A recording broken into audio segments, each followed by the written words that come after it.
ತಂದಾನೇ ನನಿತಾನ.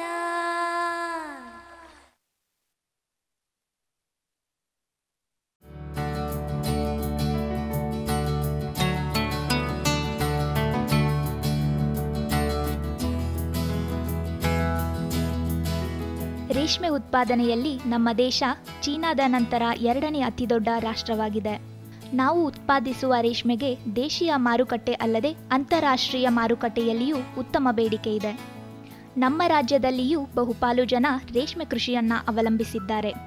ದ್ವಿತಳಿ ಬಿತ್ತನೆ ಗೂಡನ್ನು ನಮ್ಮ ರಾಜ್ಯದಲ್ಲಿ ಹೆಚ್ಚಾಗಿ ಬೆಳೆಯಲಾಗುತ್ತಿದೆ. ಈ ತಳಿಗೆ ಹೆಚ್ಚಿನ ಗುಣಮಟ್ಟದ ಹಿಪ್ಪು ನೇರಳೆ ಸೊಪ್ಪು ಬೇಕಾಗುತ್ತದೆ. ಗುಣಮಟ್ಟದ ಸೊಪ್ಪಿನಿಂದ ಗುಣಮಟ್ಟದ ರೇಷ್ಮೆಗೂಡು, ಗುಣಮಟ್ಟದ ರೇಷ್ಮೆಗೂಡಿನಿಂದ ಉತ್ಕೃಷ್ಟವಾದ ನೂಲನ್ನು ಪಡೆಯಬಹುದು ಎನ್ನುತ್ತಾರೆ ತಜ್ಞರು. ಈ ಬೈವೋಲ್ಟಿನ್ ಅಥವಾ ದ್ವಿತಳಿ ಏನಿದೆ, ಇದು ಅತ್ಯಂತ ಹೆಚ್ಚಿನ ರೇಷ್ಮೆನ ಕೊಡುವಂಥ ತಳಿ. ಈ ತಳಿಗೆ ಹೆಚ್ಚಿನ ಗುಣಮಟ್ಟದ ಸೊಪ್ಪು ಬೇಕಾಗತ್ತೆ. ಗುಣಮಟ್ಟದ ಸೊಪ್ಪಿನಿಂದ ಮಾತ್ರ ಗುಣಮಟ್ಟದ ರೇಷ್ಮೆ ಗೂಡು, ಗುಣಮಟ್ಟದ ಗೂಡಿನಿಂದ ಗುಣಮಟ್ಟದ ದಾರ. ನಾವು ಈ ಒಂದು ವರ್ಲ್ಡ್ ಟ್ರೇಡ್ ಅಥವಾ ವಿಶ್ವ ಮಾರುಕಟ್ಟೆಯಲ್ಲಿ ಸ್ಪರ್ಧೆ ಮಾಡಬೇಕಂತಂದರೆ ನಮ್ಮ ರೇಷ್ಮೆ ಗೂಡಿನ ಗುಣಮಟ್ಟ ಅತ್ಯಂತ ಉತ್ಕೃಷ್ಟವಾಗಿರಬೇಕಾಗತ್ತೆ. ಅದಕ್ಕಾಗಿ ಈ ದ್ವಿತಳಿಯನ್ನು ಏನು ಸಾಕ್ತಾ ಇದ್ದಾರೆ, ಹೆಚ್ಚಿನ ಗೂಡಿನ ಉತ್ಪಾದನೆ, ನೂಲಿನ ಉತ್ಪಾದನೆ ಆಗೋದ್ರಿಂದಾಗಿ ನಾವು ದ್ವಿತಳಿಯನ್ನು ಇಲ್ಲಿ ಮಾಡ್ತಾಯಿದ್ದೀವಿ. ಅನೇಕ ತಳಿಗಳು ಬಂದಿದ್ದಾವೆ. CSR2 ಹೆಚ್ಚಾಗಿ ಈಗ ಪ್ರಚಲಿತಿರುವಂಥ ತಳಿ. ಈ ಉತ್ತಮವಾದಂಥ ರೇಷ್ಮೆ ಗೂಡನ್ನು ಬೆಳಿಬೇಕಾದ್ರೆ ಗುಣಮಟ್ಟದ ಸೊಪ್ಪು ಬೇಕು, ಸಾಕಷ್ಟು ಪ್ರಮಾಣದ ಗುಣಮಟ್ಟದ ಸೊಪ್ಪು ಬೇಕು. ನಿರಂತರವಾಗಿ ವರ್ಷವೆಲ್ಲ ಬೆಳೆಯುವಂಥ ಸೌಲಭ್ಯ ನಮ್ಮ ರಾಜ್ಯದಲ್ಲಿದೆ. ಒಳ್ಳೆಯ ವಾತಾವರಣ, ಒಳ್ಳೆಯ ಸೊಪ್ಪು, ಒಳ್ಳೆಯ ಸಾಕಾಣಿಕೆ ತಂತ್ರಜ್ಞಾನ ಇದ್ದುಬಿಟ್ರೆ ನಾವು ಹೆಚ್ಚಿನ ಗೂಡಿನ ಉತ್ಪಾದನೆಯನ್ನು ಹೆಚ್ಚು ಲಾಭದಾಯಕವಾಗಿ ಬೆಳೆಯಬಹುದು. ಹಾಸನ ಜಿಲ್ಲೆಯಲ್ಲಿ ಹಿಪ್ಪು ನೇರಳೆ ತೋಟ ನಿರ್ವಹಣೆಯ ವೈಶಿಷ್ಟ್ಯತೆ ಎಂದರೆ ದ್ವಿತಳಿ ಗೂಡನ್ನು ಬೆಳೆಯುವುದಕ್ಕೆ ಮತ್ತು ಅದರ ಗುಣಮಟ್ಟವನ್ನು ಕಾಯ್ದುಕೊಳ್ಳುವುದಕ್ಕೆ ಈ ಭಾಗದ ರೈತರು ಏಕಕಾಂಡ ಪದ್ಧತಿಯನ್ನು ಅನುಸರಿಸುತ್ತಿದ್ದಾರೆ. ಹಾಸನ ಜಿಲ್ಲೆಯ ಚನ್ನರಾಯಪಟ್ಟಣ, ಅರಸೀಕೆರೆ, ಹೊಳೆನರಸೀಪುರ, ಆಲೂರು, ಬೇಲೂರು ತಾಲೂಕುಗಳಲ್ಲಿ ಬಹುತೇಕ ರೈತರು ಏಕಕಾಂಡ ಪದ್ಧತಿಯನ್ನು ಅನುಸರಿಸುತ್ತಿದ್ದಾರೆ. ಏಕಕಾಂಡ ಪದ್ಧತಿಯಲ್ಲಿ ಅನೇಕ ಉತ್ತಮ ಗುಣಗಳಿವೆ ಎನ್ನುತ್ತಾರೆ ತಜ್ಞರು. ನಾವೀಗ ಹಾಸನ ಜಿಲ್ಲೆಯ ಚನ್ನರಾಯಪಟ್ಟಣದ ಒಂದು ತೋಟದಲ್ಲಿದ್ದೀವಿ. ಈ ಒಂದು ಹಾಸನ ಜಿಲ್ಲೆಯ ಒಂದು ವೈಶಿಷ್ಟ್ಯತೆ ತೋಟ ನಿರ್ವಹಣೆಯಲ್ಲಿ ಅಂದರೆ ಬಿತ್ತನೆ ದ್ವಿತಳಿ ಗೂಡನ್ನು ಬೆಳೆಯೋದಕ್ಕೆ ಬೇಕಾದಂಥ ಗುಣಮಟ್ಟವನ್ನು ಕಾಯ್ದುಕೊಳ್ಳೋದಕ್ಕೆ ಅವರು ಉತ್ತಮವಂಥ ಒಂದು ವಿಧಾನವನ್ನು ಅನುಸರಿಸ್ತಾ ಇದ್ದಾರೆ. ಅದು ಏಕಕಾಂಡ ಪದ್ಧತಿ. ಅದರಲ್ಲೂ ಚನ್ನರಾಯಪಟ್ಟಣ ತಾಲೂಕು, ಅರಸೀಕೆರೆ, ಹೊಳೆನರಸೀಪುರ, ಆಲೂರು, ಬೇಲೂರು ಇಂಥ ಎಲ್ಲ ತಾಲೂಕುಗಳಲ್ಲಿ ಏಕಕಾಂಡ ಪದ್ಧತಿಯನ್ನು ರೈತರು ಅಳವಡಿಸ್ಕೊಂಡಿದ್ದಾರೆ. ಇತ್ತೀಚಿನ ದಿನಗಳಲ್ಲಿ ವೈಡರ್ ಸ್ಪೇಸಿಂಗ್, ಹೆಚ್ಚಿನ ಸ್ಥಳಾವಕಾಶ ಸೊಪ್ಪಿಗೆ ಗಿಡದಿಂದ ಗಿಡಕ್ಕೆ ಇರೋದನ್ನು ನಾವು ನೋಡ್ತಾ ಇದ್ದೀವಿ. ಆ ಒಂದೊಂದು ಗಿಡದಲ್ಲೂ ಒಂದೊಂದು ಕಾಂಡನ, ಏಕಕಾಂಡವನ್ನು ನಿರ್ವಹಣೆ ಮಾಡಿರುವಂಥದ್ದು ಈ ತೋಟದಲ್ಲಿ ನಾವು ನೋಡ್ತಾ ಇದ್ದೀವಿ. ಏಕಕಾಂಡ ಇತ್ತಂದರೆ ಅದರಲ್ಲಿ ಅನೇಕ ಉತ್ತಮ ಗುಣಗಳನ್ನ ನಾವು ನೋಡ್ಬೋದಾಗತ್ತೆ. ಮೊದಲನೇದಾಗಿ ಭೂಮಿಯಿಂದ ಸುಮಾರು 1.5 ಇಂದ 2 ಅಡಿ ಎತ್ತರಕ್ಕೆ ಒಂದೊಂದು ಕಾಂಡವನ್ನು ನಿರ್ವಹಣೆ ಮಾಡಿಕೊಳ್ತಾರೆ. ಹಾಗಿರುವಾಗ ಏನಾಗುತ್ತೆ, ಭೂಮಿಯಲ್ಲಿರುವಂಥ ಕಸ ಕಡ್ಡಿಗಳು, ಕೀಟಗಳು ಬಾಧೆ ಸೊಪ್ಪಿಗೆ ಆಗಲ್ಲ.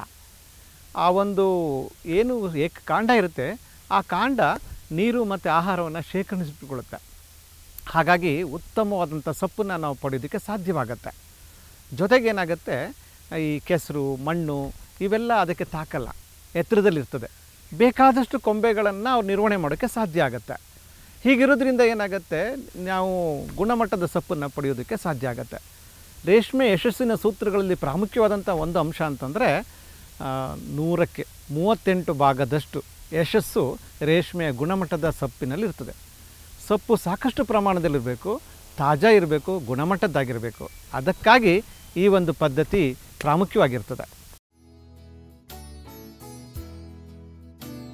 ಈ ಹಿಂದೆ ನಮ್ಮ ರೈತರು ಗಿಡದಿಂದ ಗಿಡಕ್ಕೆ ಕಡಿಮೆ ಅಂತರ ಕೊಟ್ಟು ಹಿಪ್ಪು ನೇರಳೆ ಸೊಪ್ಪನ್ನು ನಾಟಿ ಮಾಡುತ್ತಿದ್ದರು. ಈಗ ತಜ್ಞರ ಸಲಹೆ ಮೇರೆಗೆ ಜೋಡಿ ಸಾಲು ಪದ್ಧತಿಯನ್ನು ಅಳವಡಿಸಿಕೊಂಡು ಹೆಚ್ಚು ಅಂತರ ನೀಡುತ್ತಿದ್ದಾರೆ.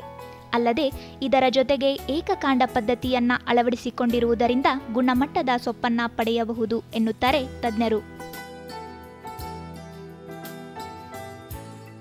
ಹಿಂದೆಲ್ಲ ಪದ್ಧತಿಗಳಿತ್ತು. 2 ಅಡಿ ಅಂತರಗಳು ಕೊಡ್ತಿದ್ರು, 3 ಅಡಿ ಅಂತರಗಳ ಸಾಲುಗಳನ್ನ ಮಾಡ್ತಾಯಿದ್ರು. ಅದಕ್ಕೆ ನಾವು ಪಗಡೆ ಸಾಲು ಅಂತ ಹೇಳ್ತಿದ್ವಿ. ಇತ್ತೀಚೆಗೆ ಹೊಸ ಸಂಶೋಧನೆಗಳಾದ ಮೇಲೆ ಜೈಕಾದಿಂದ ಬಂದಂಥ ಒಂದು ಪದ್ಧತಿ 5 ಅಡಿಯ ಒಂದು ಸ್ಥಳ, ಅದಕ್ಕೊಂದು ಜೋಡಿ, ಒಂದು ಜೋಡಿ ಸಾಲಿಗೂ ಇನ್ನೊಂದು ಜೋಡಿ ಸಾಲಿಗೂ 5 ಅಡಿ ಅಂತರ, ಒಂದು ಸಾಲಿಗೂ ಇನ್ನೊಂದು ಸಾಲಿಗೂ 3 ಅಡಿ ಅಂತರ, ಒಂದು ಸಾಲಿನಲ್ಲಿ ಗಿಡದಿಂದ ಗಿಡಕ್ಕೆ 2 ಅಡಿ, 5, 3, 2 ಈ ಪದ್ಧತಿಯನ್ನು ಅಳವಡಿಸ್ಕೊಳ್ತಿದ್ವಿ. ಇತ್ತೀಚೆಗೆ ಅದರಲ್ಲಿ ಸ್ವಲ್ಪ ಬದಲಾವಣೆ ಆಯಿತು. 5, 3, 2 ಇದ್ದಿದ್ದು 5, 3, 3 ಆಯಿತು. ಇತ್ತೀಚಿನ ದಿನಗಳಲ್ಲಿ ರೈತರು ಮೆಕನೈಸೇಷನ್ ಮಾಡೋಕ್ಕೆ ಹೊರಟರು. ಯಾಂತ್ರೀಕೃತ ಮಾಡಿಕೊಂಡು ಲೇಬರ್ ಅಥವಾ ಕಾರ್ಮಿಕರ ಕೊರತೆ ಇರೋ ಸಂದರ್ಭದಲ್ಲಿ ಅದನ್ನು ನಿರ್ವಹಣೆ ಮಾಡೋದಕ್ಕೋಸ್ಕರವಾಗಿ ಯಾಂತ್ರೀಕರಣವನ್ನು ಮಾಡ್ಕೊಳ್ತಿದ್ದಾರೆ. ಟ್ರ್ಯಾಕ್ಟರ್ಗಳು ಬಳಕೆ ಮಾಡ್ತಾರೆ, ಮಿನಿ ಟ್ರ್ಯಾಕ್ಟರ್ಗಳು ಬಳಕೆ ಮಾಡ್ತಾರೆ, ಪವರ್ ಟಿಲ್ಲರ್ಗಳು ಬಳಕೆ ಮಾಡ್ಕೊಳ್ತಾರೆ. ಇಲ್ಲೆಲ್ಲ ಒಂದು ಬದಲಾವಣೆಗಳಾದಂಗೆ ನಾವು ತೋಟದಲ್ಲಿ ಬದಲಾವಣೆಗಳನ್ನ ನಾವು ಮಾಡ್ಕೋಬೇಕಾಗತ್ತೆ. ಏಕಕಾಂಡ ಪದ್ಧತಿಯಲ್ಲಿ ಹಿಪ್ಪು ನೇರಳೆ ಬೆಳೆಯಲ್ಲಿ 1.5ರಿಂದ 2 ಅಡಿ ಎತ್ತರವನ್ನು ಕಾಯ್ದುಕೊಂಡು 8ರಿಂದ 10 ಕೊಂಬೆಗಳನ್ನು ಕಾಪಾಡಿಕೊಳ್ಳುವುದರಿಂದ ಹೆಚ್ಚು ಅಗಲ ಹಾಗೂ ಉತ್ತಮ ಗಾತ್ರದ ಉತ್ಕೃಷ್ಟ ಗುಣಮಟ್ಟದ ಸೊಪ್ಪನ್ನು ಪಡೆಯಬಹುದು ಎನ್ನುತ್ತಾರೆ ತಜ್ಞರು. ಈ ತೋಟಗಳಲ್ಲಿ ಏಕಕಾಂಡ ಪದ್ಧತಿಯಲ್ಲಿ ಬಂದಂಥ ಸೊಪ್ಪನ್ನ ನಾವೇನು ಮಾಡ್ತೀವಿ, ಕೊಂಬೆಗಳನ್ನು ಮಿತಿಗೊಳಿಸ್ತೀವಿ. ಬಹಳ ಮುಖ್ಯವಾದ ಅಂಶ ಇದು. ಮಿತಿಗೊಳಿಸುವಂಥದ್ದು ಬಹಳ ಮುಖ್ಯವಾದಂಥ ಅಂಶ. ಸುಮಾರು ಒಂದು ಗಿಡದಲ್ಲಿ 8ರಿಂದ 10 ಕೊಂಬೆಗಳನ್ನು ನಿರ್ವಹಣೆ ಮಾಡ್ತಾರೆ ಈ ವೈಡರ್ ಸ್ಪೇಸಿಂಗ್ನಲ್ಲಿ. ಇತ್ತೀಚೆಗಂತೂ ಆ ಜೋಡಿ ಸಾಲಲ್ಲಿ ಒಂದು ಸಾಲನ್ನು ತೆಗಿತಾ ಬಂದಿದ್ದಾರೆ ರೈತರು. ಆಗ ಸುಮಾರು 8ರಿಂದ 10 ಅಡಿ ಅಂತರ ಬರ್ತದೆ ಒಂದು ಸಾಲಿಂದ ಒಂದು ಸಾಲಿಗೆ. ಗಿಡದಿಂದ ಅದಕ್ಕೆ 2ರಿಂದ 2.5ರಿಂದ 3 ಅಡಿ ಅಂತರ ಸಿಗ್ತಾ ಇದೆ. ಈಗ ಸೊಪ್ಪಿನ ಗುಣಮಟ್ಟ ಎಷ್ಟೊಂದು ಉತ್ಕೃಷ್ಟವಾಗಿದೆ ಅಂತಂದರೆ ಸೊಪ್ಪಿನ ಗಾತ್ರ ದಪ್ಪಾಗ್ತಾ ಹೋಗ್ತದೆ, ಅಗಲ ಜಾಸ್ತಿ ಆಗ್ತಾ ಹೋಗ್ತದೆ. ಗಿಡಗಳ ಸಂಖ್ಯೆ ಕಡಿಮೆ ಆದಂದರೆ ಸೊಪ್ಪಿನ ಉತ್ಪಾದನೆಯ ಪ್ರಮಾಣ ಕಡಿಮೆ ಆಯಿತು ಅಂತ ಅಂದ್ಕೊಳ್ಳೋ ಹಾಗಿಲ್ಲ. ನಾವು ಒಂಥರ ಫ್ಯಾಮಿಲಿ ಪ್ಲ್ಯಾನಿಂಗ್ ಮಾಡಿದಾಗೆ, ಕಡಿಮೆ ಮಕ್ಕಳಿದ್ದರೂ ಅವರು ವಿದ್ಯಾವಂತರಾಗ್ತಾರೆ, ಸಾಕಷ್ಟು ಜ್ಞಾನ ಸಂಪಾದನೆ ಮಾಡ್ತಾರೆ, ಕುಟುಂಬಕ್ಕೆ ಹೆಮ್ಮೆ ತರುವಂಥವ್ರಾಗ್ತಾರೆ. ಹೆಚ್ಚಿನ ಮಕ್ಕಳಿದ್ದ ಹಾಗೆ ನಮಗೆ ಒಳ್ಳೆ ಸೌಕರ್ಯ ಆಯಿತು ಕುಟುಂಬಕ್ಕೆ ಅಂತ ಅಲ್ಲ. ಇಲ್ಲೂ ಅಷ್ಟೇ ಒಂದು ಗುಣಮಟ್ಟ ಸಾಧನೆ ಮಾಡಬೇಕಂತಂದರೆ ಏಕಕಾಂಡ ಪದ್ಧತಿಯಲ್ಲಿ ಸುಮಾರು 1.5-2 ಅಡಿ ಎತ್ತರಕ್ಕೆ ಕಾಂಡವನ್ನು ಕಟಾವು ಮಾಡಿಕೊಂಡು ಅಲ್ಲಿ ಒಂದು ಕ್ರೌನನ್ನು ಸೃಷ್ಟಿ ಮಾಡ್ಕೋಬೇಕು. ಆ ಕ್ರೌನಿಂದ ಕಟಾವು ಮಾಡ್ತಾ ಒಂದು ಗಂಟು ಫಾರಮ್ ಆಗುತ್ತೆ. ಅಲ್ಲಿ ಆಹಾರ ಶೇಖರಣೆ ಆಗ್ತದೆ. ಅಲ್ಲಿಂದ ನಂತರಕ್ಕೆ ನಾವು ಎಷ್ಟು ಬೇಕೋ ಅಷ್ಟು ಕೊಂಬೆಗಳನ್ನು ಮಿತಿಗೊಳಿಸ್ಕೋತೀವಿ. ಆಮೇಲೆ ಅದನ್ನು ಮೇಲೆ ಕೆಳಗೆ ಅದನ್ನು ಕಟ್ ಮಾಡ್ತಾ ಬರ್ತೀವಿ. ಒಂದು ಬೆಳೆಗೆ ಮೇಲೆ ಕಟ್ ಮಾಡ್ತೀವಿ, ಒಂದು ಸುಮಾರು 3 ಕಣ್ಣುಗಳನ್ನ ಬಿಟ್ಟು ಅಲ್ಲಿಂದ ನಮಗೆ ಮತ್ತೆ ಬ್ರಾಂಚಸ್ ಬರ್ತದೆ. ಆಮೇಲೆ ಮುಂದಿನ ಕಟಾವಿಗೆ ಮತ್ತೆ ಅದನ್ನು ಕೆಳಗೆ ತರ್ತೀವಿ. ಆ ಕ್ರೌನಿನ ಮೇಲ್ಭಾಗಕ್ಕೆ ಕೆಳಭಾಗದಲ್ಲಿ ಹಾಗೆ ಆಗ್ತಾ ಹೋದಾಗೆ ಸುಮಾರು ಒಂದು 4-5 ವರ್ಷಗಳ ಕಾಲ ಅದು ನಿರಂತರವಾಗಿ ಸೊಪ್ಪನ್ನು ಕೊಡ್ತಾ ಹೋಗ್ತದೆ. ಆಮೇಲೆ ಅದನ್ನು ಮತ್ತೆ ಬೇಕಾದ್ರೆ ಅದನ್ನು ಕ್ರೌನ್ ತೆಗೆದು ಮತ್ತೆ ಒಂದು ಗಂಟು ಫಾರ್ಮ್ ಮಾಡುವಂಥ ಇಲ್ಲಿ ಪದ್ಧತಿಯನ್ನು ಅಳವಡಿಸ್ಕೋತಾ ಇದ್ದಾರೆ ರೈತರು. ಇದರಿಂದ ಏನಾಗಿದೆ, ಸೊಪ್ಪಿನ ಗಾತ್ರ ದಪ್ಪ ಆಗ್ತಾಯಿದೆ, ಅಗಲ ಜಾಸ್ತಿ ಆಗ್ತಾಯಿದೆ. 1 ಎಕರೆನಲ್ಲಿ ಒಂದು ಸಾರಿಗೆ ಸುಮಾರು 250ರಿಂದ 300 ಮೊಟ್ಟೆಗಳನ್ನು, ದ್ವಿತಳಿ ಮೊಟ್ಟೆಗಳನ್ನು ಸಾಕಾಣಿಕೆ ಮಾಡುವಂಥದ್ದು. ಸುಮಾರು ಒಂದು 200 kgಯಷ್ಟು ಗೂಡನ್ನು ಒಂದು ಬೆಳೆಯಲ್ಲಿ ಉತ್ಪಾದನೆ ಮಾಡ್ತಾ ಇದ್ದಾರೆ. ಸೊಪ್ಪಿನ ತೂಕ ಜಾಸ್ತಿ ಆಗ್ತಾಯಿದೆ. ಅದರದ್ದು ತೂಕ ಸಾಧಾರಣ 8ರಿಂದ 10 ಗ್ರಾಮ್ ಸರಾಸರಿ ಬರ್ತಾ ಇರೋವಂಥ ಸೊಪ್ಪನ್ನು ನಾವು ಇಲ್ಲಿ ನಮ್ಮ ರೈತರು ತರ್ತಾ ಇರೋದನ್ನು ನೋಡ್ತಾ ಇದ್ದೀವಿ. ಇದು ನಿರಂತರವಾಗಿ ಸೊಪ್ಪಿನ ಗುಣಮಟ್ಟ ಕಾಯ್ಕೊಳ್ಳೋದಕ್ಕೆ ಅವರು ಮಾಡ್ತಾ ಇರುವಂಥದ್ದು ಹೊಸದಾಗಿ ಮಣ್ಣು ಹೊಡೆಯುವಂಥದ್ದು, ಸಾಕಷ್ಟು ಗೊಬ್ಬರನ ಹೊಡೆಯುವಂಥದ್ದು, ಸಾಲಿಗೆ ಒಂದೊಂದು ಸಾಲಿಗೂ ಸಹಿತ ಒಂದು ಡ್ರಿಪ್ನ ಒಂದು ಲ್ಯಾಟ್ರಲ್ಸನ್ನು ಅಳವಡಿಸುವಂಥದ್ದು. ಹೀಗೆ ಮಾಡ್ತಾ ಒಂದೊಂದು ಗಿಡಕ್ಕೂ ಅವರು ಪ್ರಾಮುಖ್ಯತೆಯನ್ನು ಕೊಡ್ತಾ ಹೋಗ್ತಾರೆ. ಅದು ನೋಡೋಕ್ಕೂ ಚೆನ್ನಾಗಿರ್ತದೆ. ನಾವು ಪಗಡೆ ಸಾಲಿದ್ದ ಹಾಗೆ ಯಾವ ಕಡೆಯಿಂದ ನೋಡಿದರೂ ಸಹಿತ ಸಾಲು ನಮಗೆ ನೀಟಾಗಿ ಕಾಣುತ್ತೆ, ಎತ್ತರದಲ್ಲಿರ್ತದೆ, ಗಾಳಿ ಸಂಚಾರ ವಿಶೇಷವಾಗಿ ಎಲ್ಲ ಕಡೆಯಿಂದ ಆಗ್ತದೆ, ಬೆಳಕು ಎಲ್ಲ ಗಿಡಗಳ ಮೇಲ್ಭಾಗ ಕೆಳಭಾಗಕ್ಕೆ ಬರ್ತದೆ. ಸಾಮಾನ್ಯವಾಗಿ ಮಳೆಗಾಲ ಮತ್ತು ಚಳಿಗಾಲದಲ್ಲಿ ರೇಷ್ಮೆ ಹುಳುಗಳನ್ನು ಬಾಧಿಸುವ ರೋಗ ಅಂದರೆ ಸುಣ್ಣಕಟ್ಟು ರೋಗ. ಆದರೆ ಏಕಕಾಂಡ ಪದ್ಧತಿಯಲ್ಲಿ ಹಿಪ್ಪು ನೇರಳೆಯನ್ನು ಬೆಳೆಯುವುದರಿಂದ ಈ ರೋಗದ ಸಮಸ್ಯೆ ಇರುವುದಿಲ್ಲ ಎನ್ನುತ್ತಾರೆ ತಜ್ಞರು. ಈಗ ನೋಡ್ಬೋದು, ಮಳೆಗಾಲ ಚಳಿಗಾಲದಲ್ಲಿ ಈ ಸುಣ್ಣಕಟ್ಟಿನ ಬಾಧೆ ಕಂಡು ಬರ್ತದೆ. ಸಪ್ಪಿಗೆ ಸಹಿತ ಕೀಟಗಳು ಬರ್ತವೆ. ಆ ಕೀಟಗಳು ಸುಣ್ಣಕಟ್ಟು ರೋಗಕ್ಕೆ ತುತ್ತರಾಗ್ತವೆ. ಅಂಥ ಸಂದರ್ಭದಲ್ಲಿ ರೇಷ್ಮೆ ಹುಳುಗೆ ಸುಣ್ಣಕಟ್ಟು ನಿಯಂತ್ರಣ ಕಷ್ಟ ಸಾಧ್ಯ ಆಗ್ತಿತ್ತು ಅವರು ಬಡ್ಡೆಗೆ ಕಟ್ ಮಾಡ್ತಿದ್ದಾಗ. ಈಗ ಹಾಗಾಗಲ್ಲ, ಎತ್ತರದಲ್ಲಿರ್ತದೆ ಗಿಡಗಳು, ಕಾಂಡಗಳ ಎತ್ತರದಲ್ಲಿ ಜೊತೆಗೆ ಆ ಒಂದು ಏನು ಕಡ್ಡಿಗಳು ಬರ್ತವೆ ಅದು ಮಿತಿಗೊಳಿಸಿರ್ತಾರೆ. ವಿಶಾಲವಾದಂಥ ಕ್ಷೇತ್ರದಲ್ಲಿ ಸೊಪ್ಪು ಬೆಳೆಯುತ್ತೆ, ಸಾಕಷ್ಟು ಗಾಳಿ, ಅದಕ್ಕೆ ಬೆಳಕು ಸಿಗುತ್ತದೆ, ನೀರು ಕೆಳಗಡೆಯಿಂದ ಬರ್ತದೆ. ಅನೇಕ ಸಂದರ್ಭದಲ್ಲಿ ಮಳೆ ಬಿದ್ದಾಗ ನಾವು ಬಡ್ಡೆಗೆ ಕಟ್ ಮಾಡಿದಾಗ ಒಂದೇ ಸಾರಿಗೆ ನೀರು ಸೊಪ್ಪಿಗೆ ಬರ್ತಾಯಿತ್ತು. ಸೊಪ್ಪಿನಲ್ಲಿ ನೀರಿನಂಶ ಜಾಸ್ತಿ ಆಗಿಬಿಟ್ಟು ಬೆಳೆ ಹಾಳಾಗುವಂಥ ಸಂದರ್ಭಗಳಿತ್ತು. ಈ ಏಕಕಾಂಡ ಪದ್ಧತಿ ನಿರ್ವಹಣೆಯಲ್ಲಿ ಆ ಕೊರತೆ ಆ ಸಂದರ್ಭ ಇಲ್ಲ.